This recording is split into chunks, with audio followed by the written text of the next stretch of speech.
Hello, I'm Seth for Privacy, and welcome to Season 2, Episode 1 of Opt Out.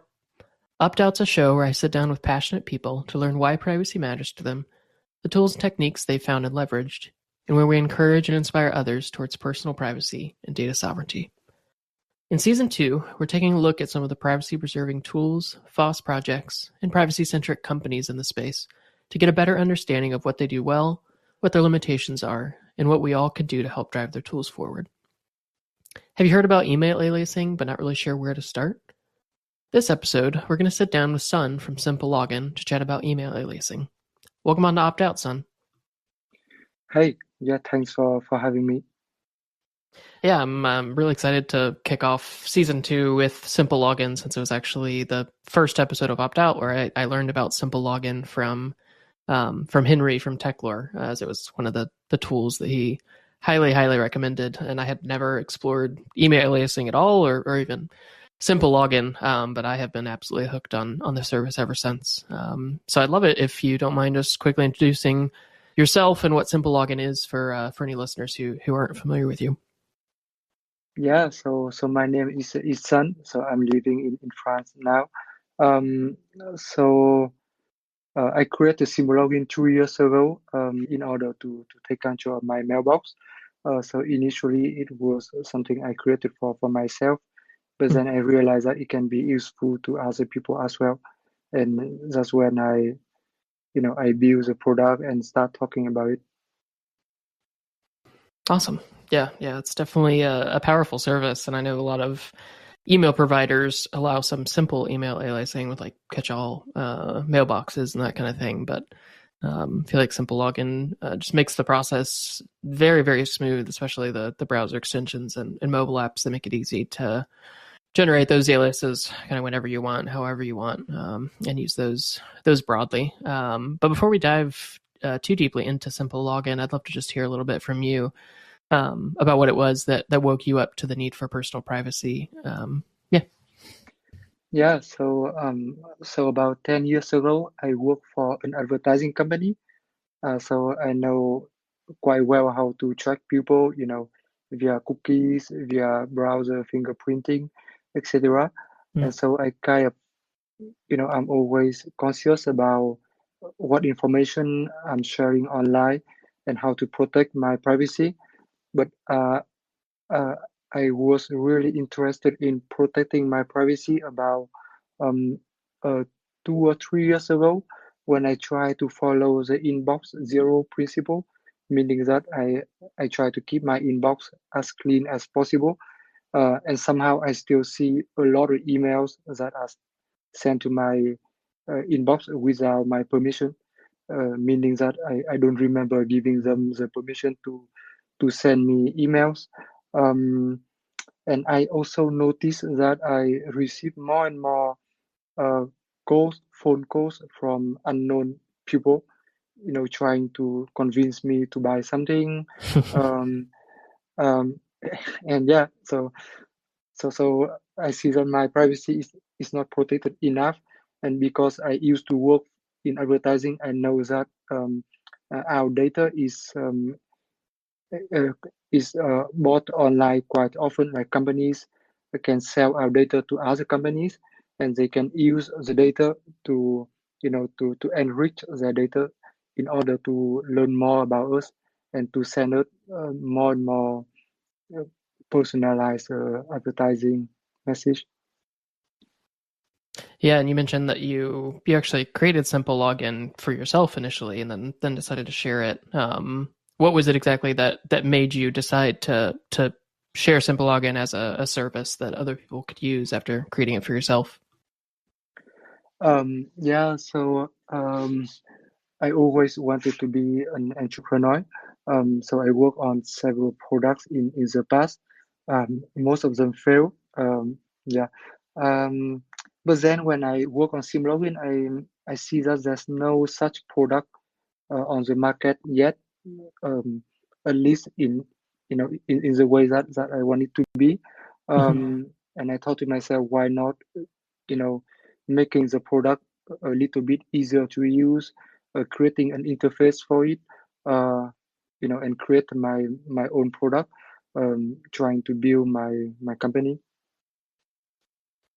Awesome. Yeah. I've really enjoyed the simplicity of, like I mentioned, all the different platforms, but just it's very easy to manage the different aliases that you set up to see when the last email was sent to them, when they were used last, and obviously to very quickly and easily disable any of those aliases that maybe do get put onto a mailing list you didn't agree with, or maybe a service that you just wanted to use that one time and not worry about emails in the future. So I really do enjoy how simple it is to actually manage the aliases, because obviously that's the key part of what SimpleLogin allows is for you to create those email aliases that they forward to another email address or mailbox that you have, but let you quickly create custom aliases you can use per service, per account that you have, per subscription that you sign up for, maybe like an email newsletter or something like that. But really does simplify that process.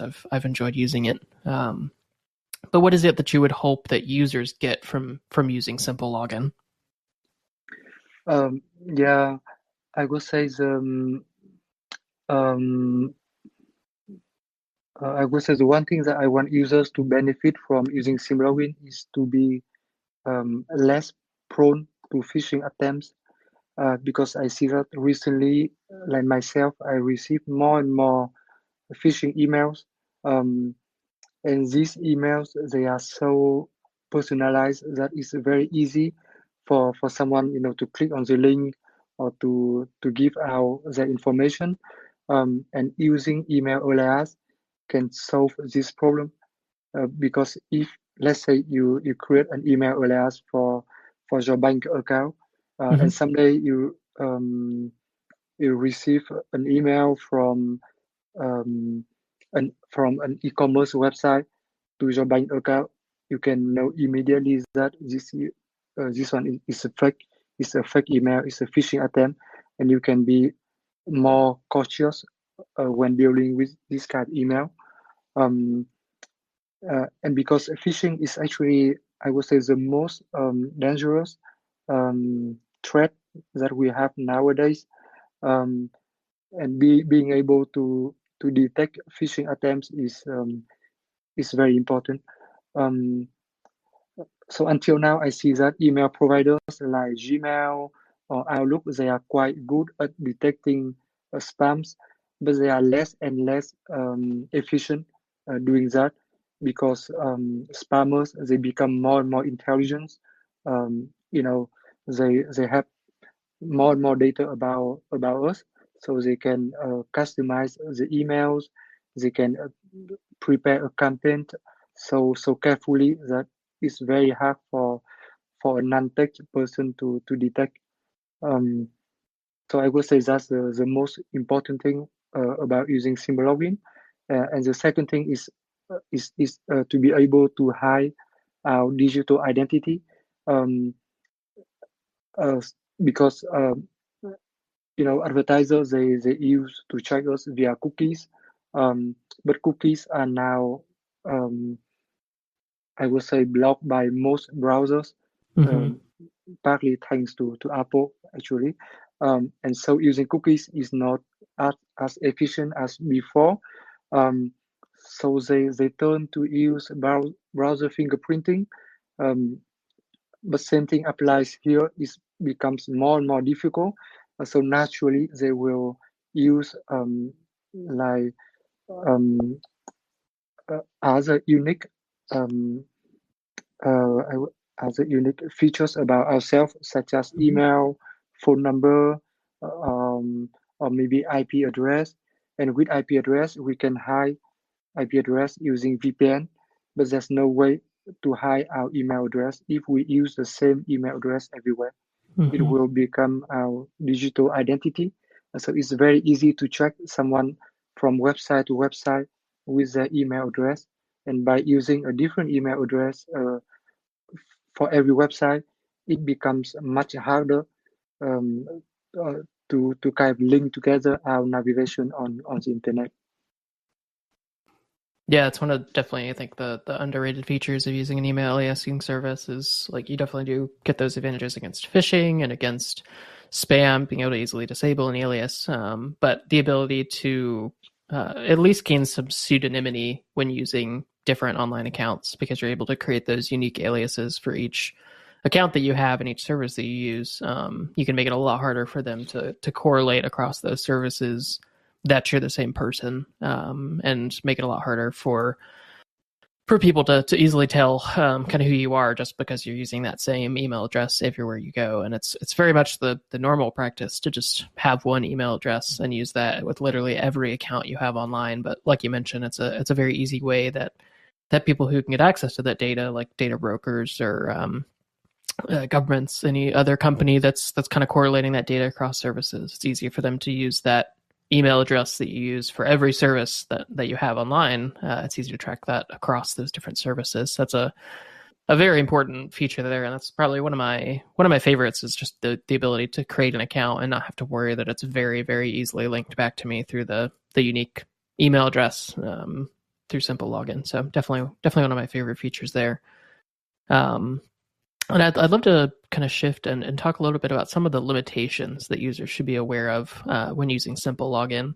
I think probably the clearest one is just that, obviously, when you send the email through SimpleLogin rather than straight to your inbox, like when you receive an email that way, obviously SimpleLogin does get visibility into that email. But what other limitations should people be aware of when they're using a service like SimpleLogin? I would say like the most important thing, the most important limitation about SimpleLogin is the one that you just said, is that an email is sent via SimpleLogin before arriving to your mailbox. So actually we can, in theory, we can read the emails, we can extract information from the emails, but we don't do that, right? Mm-hmm. So sometimes you can have a little bit of delay before receiving an email, but it's kind of, I would say it's very rare. So because of the processing time, the average processing time on our server is less than half a second. So it's almost instant when you expect to receive an email. And if the email passes through SimpleLogin, or if the email goes directly to the mailbox, they are quite the same, just maybe half a second away.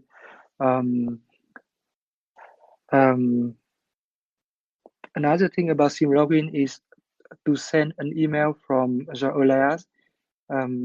It requires an additional step. You can not just, write your contact, open a compose email and send the email directly to your contact, because in this case, the contact will know what is your real mailbox address. So on SimpleLogin, you need to create something called a reverse alias for this contact, and by sending an email to this reverse alias, SimpleLogin will send the same email, but from the alias to the contact. So that requires an additional step. So I would say these are the most important limitations of using SimpleLogin. Yeah, thanks for breaking those down a little bit. I definitely, like, when I recommend SimpleLogin to people, I recommend they use it in a similar way that I do, which is that I don't send like personal emails between people through SimpleLogin. It's not really, like, the service isn't really designed for that as a way for you to communicate between people, at least kind of in the approach that I take to SimpleLogin. But rather, I treat SimpleLogin like a way to proxy and manage emails from online accounts that I don't directly communicate with, from like newsletters online, things like that, so that I know they're just mainly going to be sending me emails. I want to be able to more easily manage that and control who gets access to my real email address. But then when I'm actually wanting to communicate with a person, I'm generally going to use my direct mailbox itself, when I'm not worried about exposing my email address there. Obviously, in those cases that I do want to keep that private and keep my own email address private, I'll still use SimpleLogin, but I normally don't recommend it to people to proxy personal email, because obviously, like we talked about, SimpleLogin gets visibility into that. And so obviously there's some trust there that SimpleLogin doesn't abuse that or read those emails or do anything with that data. So I do try to minimize that. I recommend people try to minimize what sensitive info goes through SimpleLogin. But obviously, like you said, like y'all aren't using that data, and you have a very strong reputation in the community to handle that data well, and then be a really solid and dependable service. So definitely thankful for that. And then there is also the kind of an option to help with privacy when using SimpleLogin, which is to have SimpleLogin GPG encrypt emails between SimpleLogin and the ultimate mailbox. It is important people don't realize, or that they realize, that doesn't, again, hide the original email from SimpleLogin, but it does allow you to have an extra layer of privacy in between SimpleLogin and your kind of end final mailbox. And lets you choose if you want to provide GPG keys to your email provider, which normally you wouldn't want to do, but it gives you some extra privacy tools there, which is a nice little addition that I've used quite heavily and enjoy using. Yeah, I just want to add something is actually it's quite easy to send an email from an email alias. So apart from receiving newsletters or signing up on websites without revealing our real email address, SimpleLogin can also be used for business emails. So for example, our support email address is hi@simplelogin.io, which is actually an alias, and we got a lot of questions from users every day, and we reply to them using this same alias. So anyone in the team can reply using that alias, and and in our team, everyone use a different mailbox service. Some people use Gmail, some people use ProtonMail, and that doesn't matter because all the emails are still sent from hi@simplelogin.io. That's a really cool use case. I had not considered that at all. That's a great way to be able to share an email address with multiple people. That's fascinating. Yeah, and another use case that at the beginning we hesitate to split SimpleLogin into two different products. The first one is like really about email alias, hiding our online digital identity, and another product is for the entrepreneur community to have an alternative to the Google Workspace or Yoho, um, professional email service like this. Mm-hmm. So anyone they can just buy a domain and then use SimpleLogin on that domain and to create email address like hi@domain.com or contact@domain.com. Instead of buying Google Workspace subscription, which is much more expensive. So yeah, so uh, that's for just saying that SimpleLogin can also be used as I would say a live solution for business email.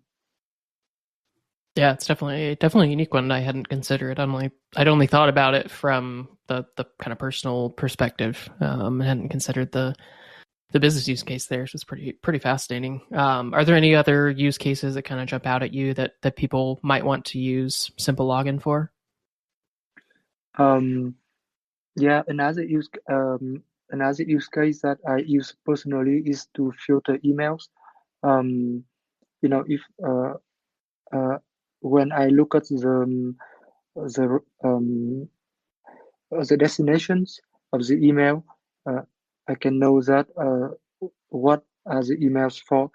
If the destination is an alias for newsletter, then I know immediately that this email is for a newsletter, and so using that I can create filters on my mailbox to classify emails into newsletter folder, into banking folder, into maybe finance folder, etc.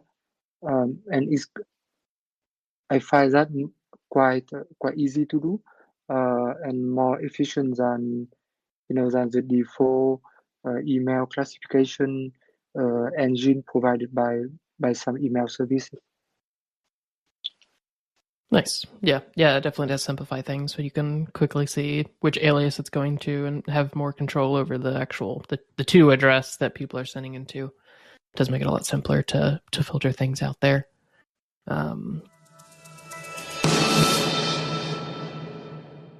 Let's take a quick break from this episode to chat about the sponsors of Opt-out, Cake Wallet and local Monero. Cake Wallet is a key tool that I use daily, as it allows me to easily and quickly use Monero for private by default payments. It's available on both iOS and Android, and is a fantastic way to get started buying and using Monero with a simple and easy to understand user experience. I regularly onboard new users to Cake Wallet and hope that it will help simplify and ease your journey into cryptocurrency.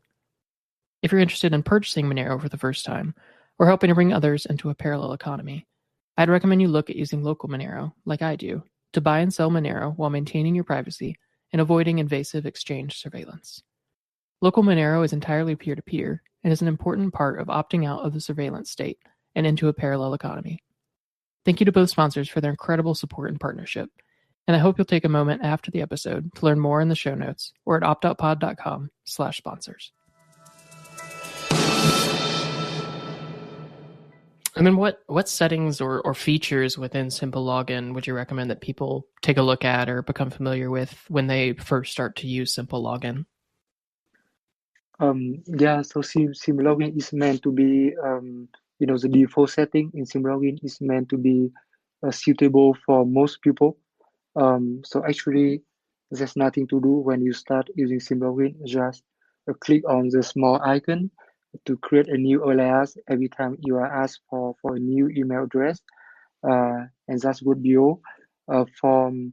If you want to dig more into SimpleLogin, the first thing I suggest is to try to send an email from the alias. So that would require creating a reverse alias, which might sound scary at the beginning, but actually just, after the first email sent from the alias, the process is quite simple and kind of natural. And once you know how to send an email from the alias, you might be interested in learning more about PGP. I think not all people know about PGP. PGP is quite, it might sound scary because it's about encryption. End-to-end encryption, you have to generate a public key, a private key, etc. To manage the key, to make sure that the keys are not expired, for example. But actually, if you use email services like ProtonMail, everything is handled transparently, so you don't have to, to install a PGP software on your computer, generate a key, etc. And everything is still the same. You can still search for an email. You can still receive email, sending email, etc. And yeah, so I would suggest to use PGP as much as possible. This way, you can be sure that even your mailbox service can't know what emails you are reading. So, for example, if someday ProtonMail, is bought by a big corporate, then we are sure that our emails are cannot be read by, cannot be exploited by this big corporate. Yeah, it's definitely a feature worth looking into. It is very straightforward, especially like you mentioned, if you're willing to use the keys that are provided to you by good privacy-preserving email providers like ProtonMail, CTemplar. I think Tutanota as well provides you with the GPG keys that are used within your mailbox by default, and you can use that key within SimpleLogin if you want to, again, provide that layer of encryption between SimpleLogin and your ultimate mailbox, which is a really nice feature to have. And I hope people will get more familiar with using PGP and explore using it, at least as just kind of an alternative method for private communication. There's a lot of power there, but it is definitely not the easiest the easiest privacy tool to use. But I do enjoy that SimpleLogin really does simplify that process of using it between SimpleLogin and your final mailbox. It's very straightforward to set up and use there. I'd also love to hear if there are any competitors or alternatives to SimpleLogin, and then maybe what makes SimpleLogin better or unique in your eyes there. Yeah, actually, before SimpleLogin, there's a tool called Spam Gourmet, which is an email alias service that I think this one was created 20 years ago. So it's not a new shiny tool. It's something that has been there for a while. And I actually like this tool a lot. So I learned about it by a SimpleLogin user who introduced me to this tool. And when I try out this tool, I really like the community behind this tool. I don't like this tool itself because it's for me it's too complex to use, and it's I would say it's too technical. It's only for developers, for geeks. So everything is really complex there. But I really like the community, the how the community is support the tool, the forum, how the forum is active, and I want to build SimpleLogin in the same way, being transparent, uh, and do not hesitate to ask for help on the forum, for example. So I would say Spam Gourmet is the first one, is the first email alias that exists. And after Spam Gourmet, there's also 33mail, which is another email alias service. I think this one was created 10 years ago, and is based on something called username. You can have your username, and then after that you can create as many alias as you want using your username. I think this one is really easy to use, but it lacks a lot of features. Like, for example, you cannot reply to a forwarded email. So it can be useful for receiving emails, but if someday you have to, to reply, then you are kind of blocked, right? And after 33mail, I think people mentioned a lot about Anon ID. I really, so I don't use Anon ID, obviously, but I really like, I would say the vision, like everything about Anon ID, is open source, is transparent.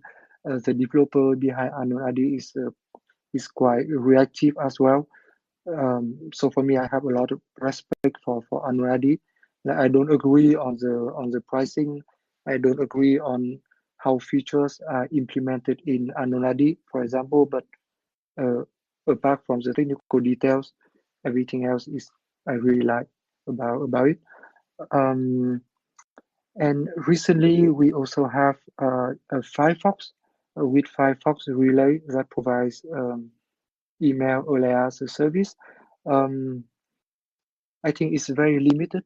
So at the beginning, is you can only create 5 aliases, and I think the email has to be really small.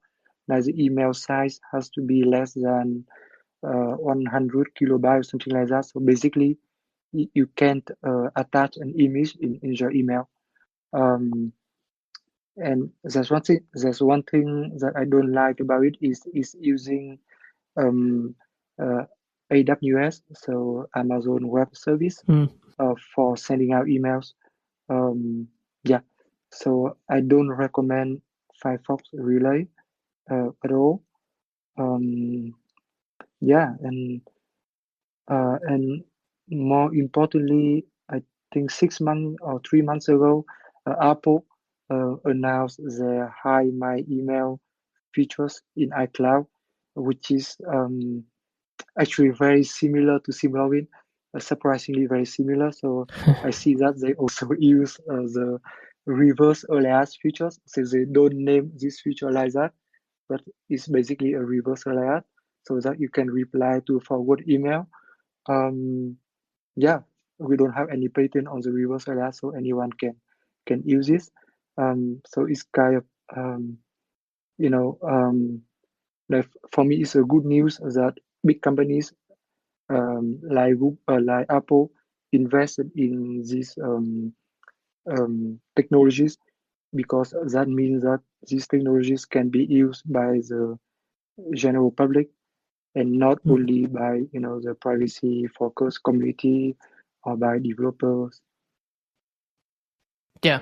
Thanks for going into that a little bit. I know that talking about your competitors is definitely a tricky part of being a business around this, but I think it's helpful for people to hear about some of the alternatives and hear what separates SimpleLogin from them. And I mean, like even the Apple service, I think is it seems well thought out, but it also is only available to people who are kind of deeply entrenched in the Apple walled garden ecosystem. So having a open source service like SimpleLogin that you can use no matter who you use for email and no matter if you use Apple or iOS devices or not is super important. So I'm thankful that SimpleLogin exists, is open source, and is such a powerful tool there.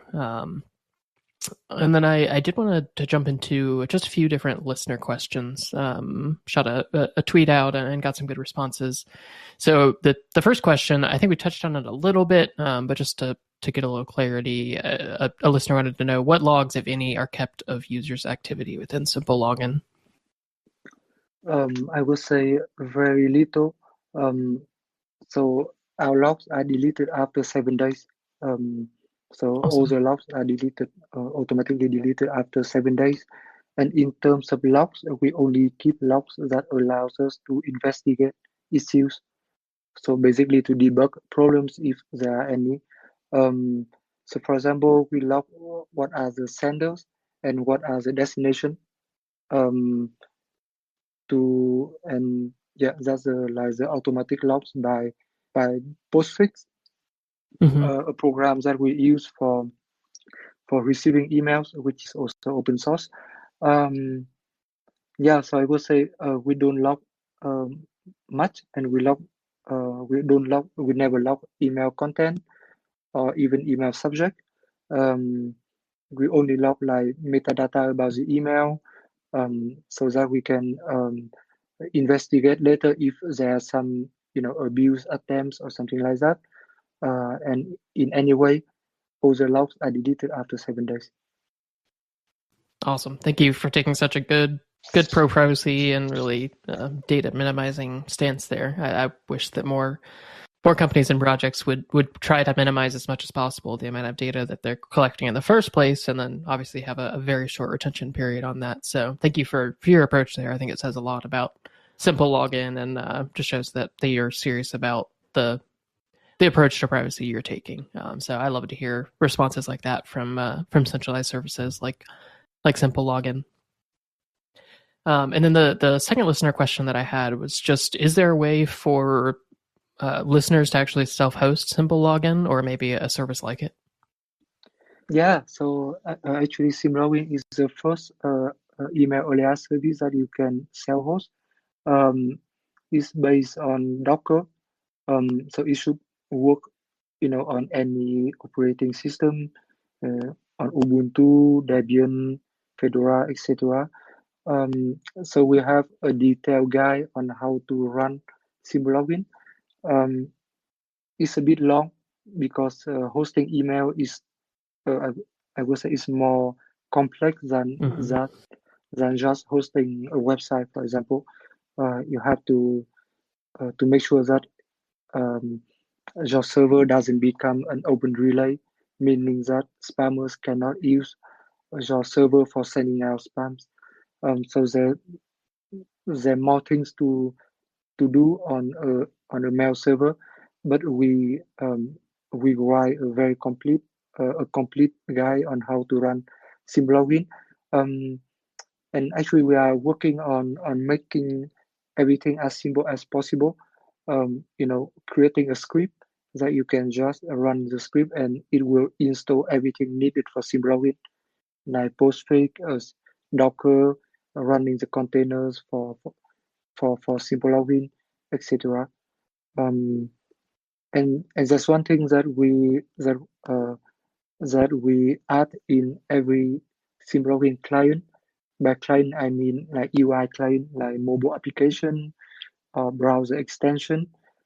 In other clients, you can easily change the URL to point to your server instead of using SimpleLogin. Awesome.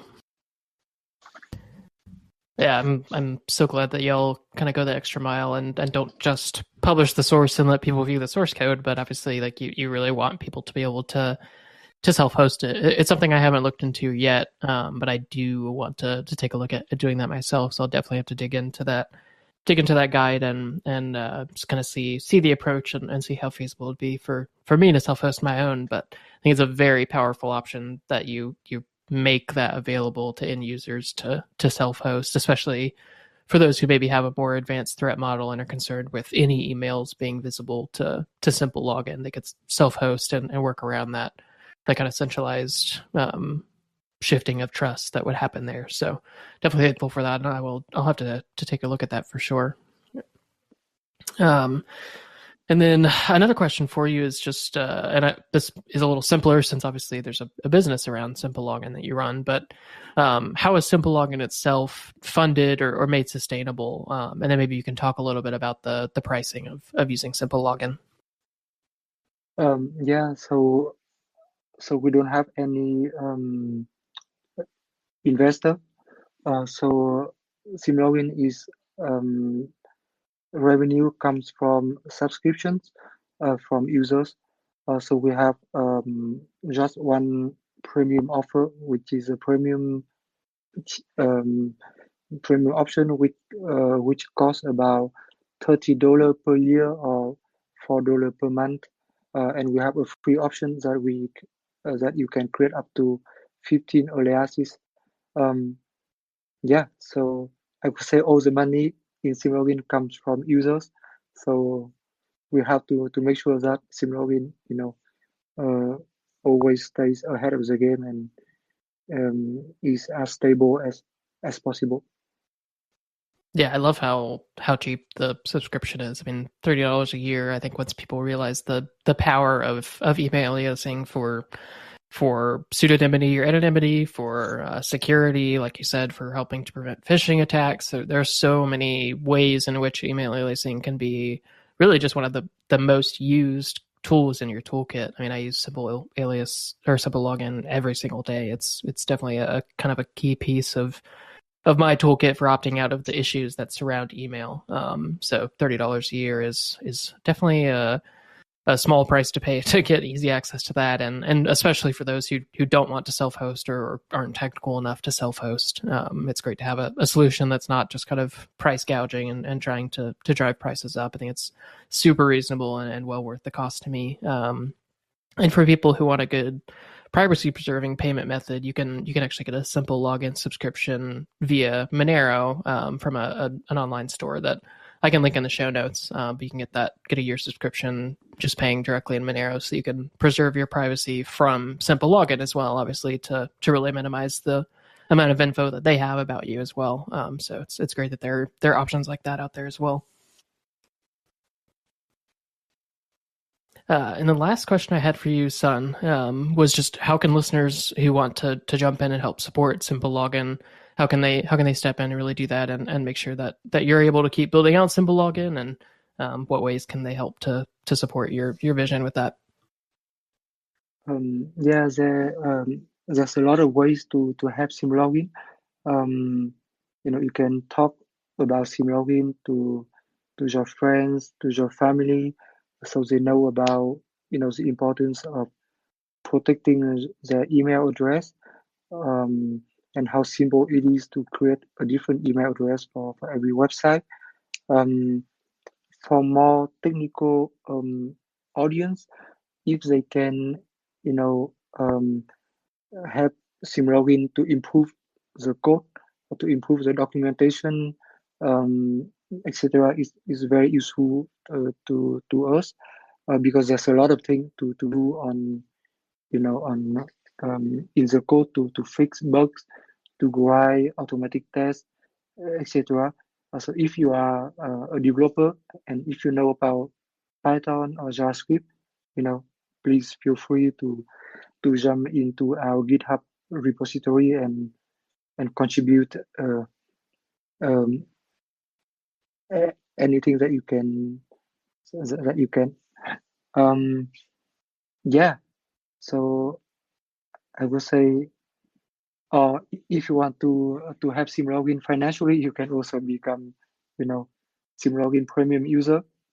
That will also help us, to be more sustainable.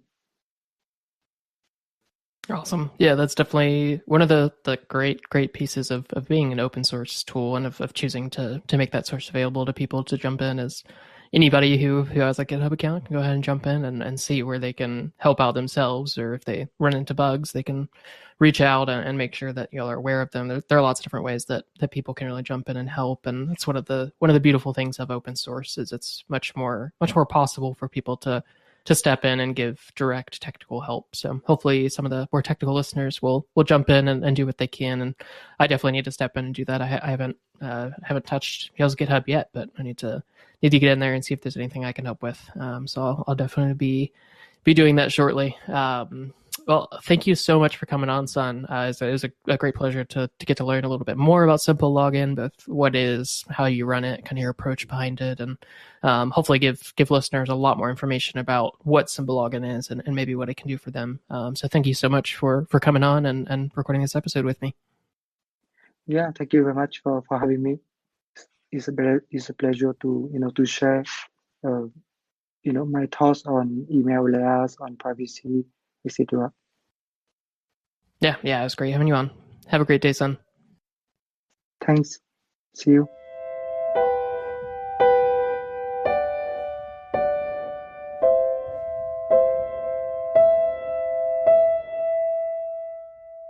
Thanks for listening, and I hope you enjoyed this episode of Opt Out.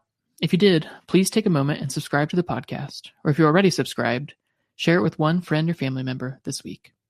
As always, you can check out the link to the guest content and contact info, as well as links to all of the tools we discussed in today's episode. Now get out there and opt out this week.